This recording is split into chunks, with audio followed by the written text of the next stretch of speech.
You, John Fitzgerald Kennedy, do solemnly swear I, John Fitzgerald Kennedy, do solemnly swear that you will faithfully execute the office of President of the United States that I will faithfully execute the office of President of the United States and will, to the best of your ability, and will, to the best of my ability, preserve, protect, and defend the Constitution of the United States. preserve, protect, and defend the Constitution of the United States. So help you God.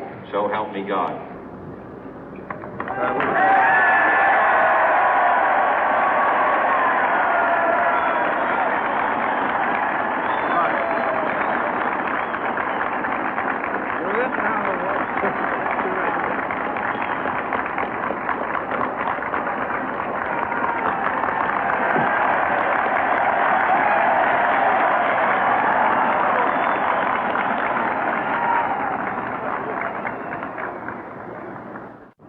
Vice President Johnson, Mr. Speaker, Mr. Chief Justice, President Eisenhower, Vice President Nixon, President Truman, Reverend clergy, fellow citizens.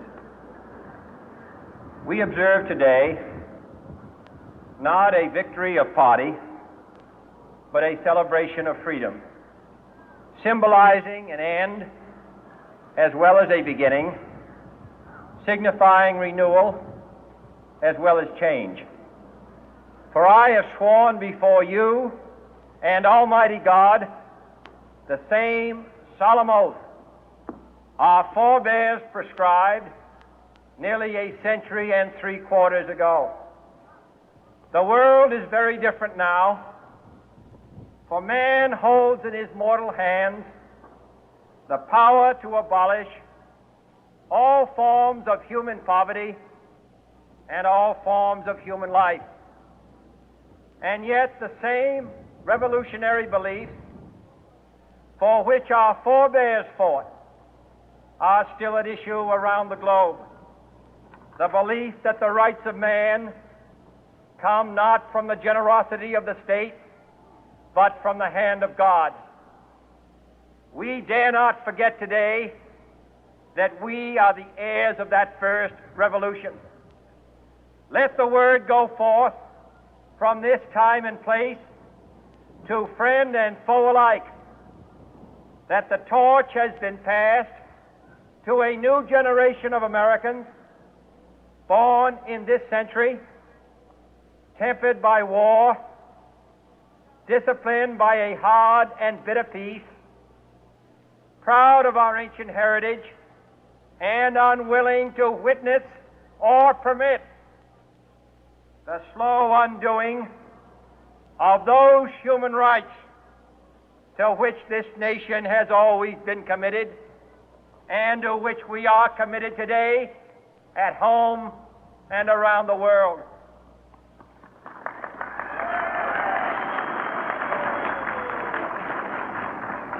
Let every nation know, whether it wishes us well or ill, that we shall pay any price, bear any burden, meet any hardship, support any friend, oppose any foe to assure the survival and the success of liberty.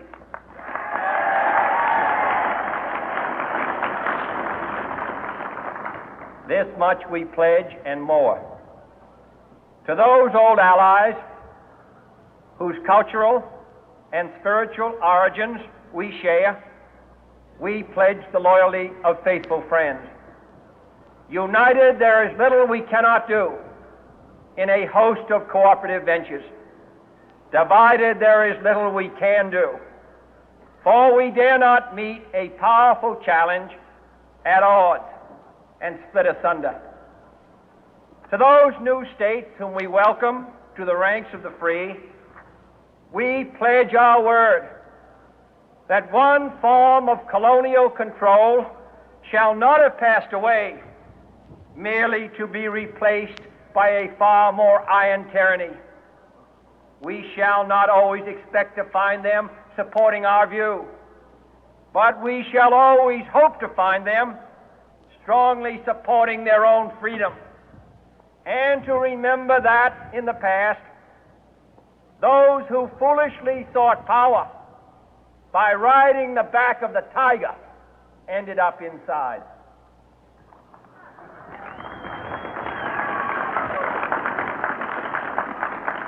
To those people in the huts and villages of half the globe struggling to break the bonds of mass misery, we pledge our best efforts to help them help themselves for whatever period is required, not because the communists may be doing it, not because we seek their votes, but because it is right.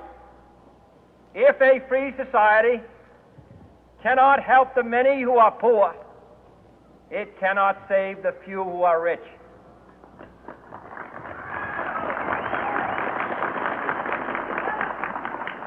To our sister republics south of our border, we offer a special pledge to convert our good words into good deeds, in a new alliance for progress, to assist free men and free governments in casting off the chains of poverty. But this peaceful revolution of hope cannot become the prey of hostile powers.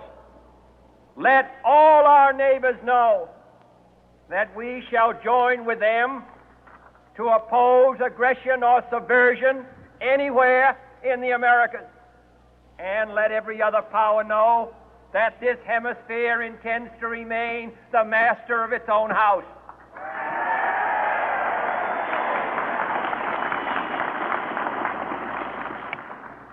To that World Assembly of Sovereign States, the United Nations, our last best hope, in an age where the instruments of war have far outpaced the instruments of peace, we renew our pledge of support to prevent it from becoming merely a forum for invective, to strengthen its shield of the new and the weak, and to enlarge the area in which its writ may run. Finally, to those nations who would make themselves our adversary, we offer not a pledge, but a request that both sides begin anew the quest for peace. Before the dark powers of destruction, unleashed by science, engulf all humanity in planned or accidental self-destruction, we dare not tempt them with weakness, for only when our arms are sufficient beyond doubt can we be certain beyond doubt that they will never be employed. But neither can two great and powerful groups of nations take comfort from our present course, both sides overburdened by the cost of modern weapons, both rightly alarmed by the steady spread of the deadly atom, yet both racing to alter that uncertain balance of terror that stays the hand of mankind's final war. So let us begin anew, remembering on both sides that civility is not a sign of weakness, and sincerity is always subject to proof. Let us never negotiate out of fear, but let us never fear to negotiate.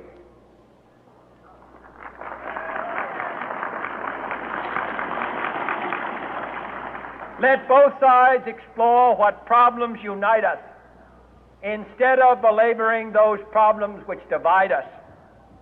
Let both sides, for the first time, formulate serious and precise proposals for the inspection and control of arms, and bring the absolute power to destroy other nations under the absolute control of all nations.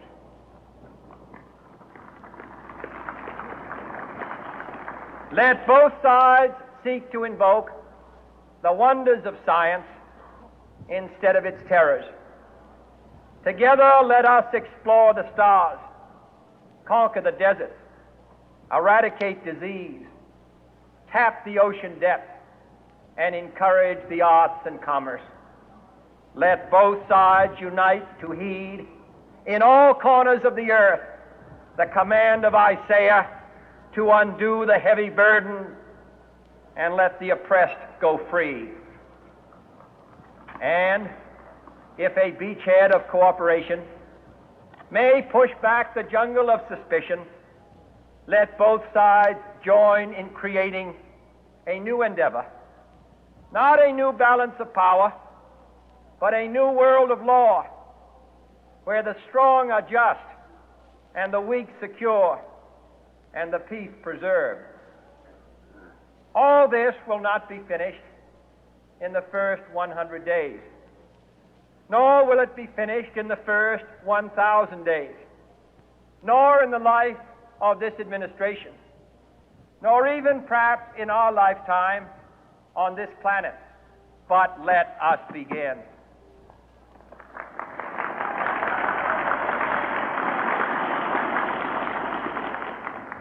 In your hands, my fellow citizens, more than mine, will rest the final success or failure of our course. Since this country was founded, each generation of Americans has been summoned to give testimony to its national loyalty. The graves of young Americans who answered the call to service surround the globe. Now the trumpet summons us again, not as a call to bear arms, though arms we need, not as a call to battle, though in battle we are, but a call to bear the burden of a long twilight struggle, year in and year out, rejoicing in hope, patient in tribulation, a struggle against the common enemies of man, tyranny, poverty, disease, and war itself.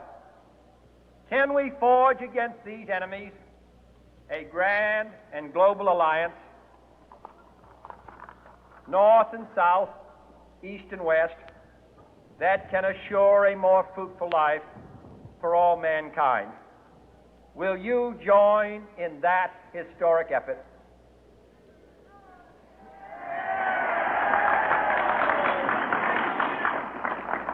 In the long history of the world, only a few generations have been granted the role of defending freedom in its hour of maximum danger.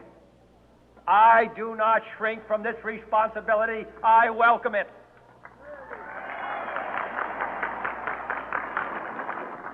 I do not believe that any of us would exchange places with any other people or any other generation. The energy, the faith, the devotion which we bring to this endeavor will light our country and all who serve it. And the glow from that fire can truly light the world. And so, my fellow Americans, ask not what your country can do for you. Ask what you can do for your country.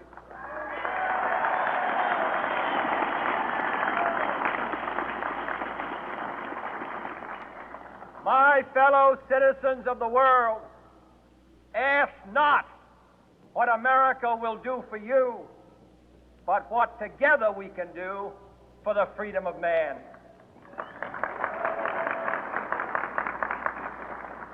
Finally, whether you are citizens of America or citizens of the world, ask of us here the same high standards of strength and sacrifice which we ask of you. With a good conscience, our only sure reward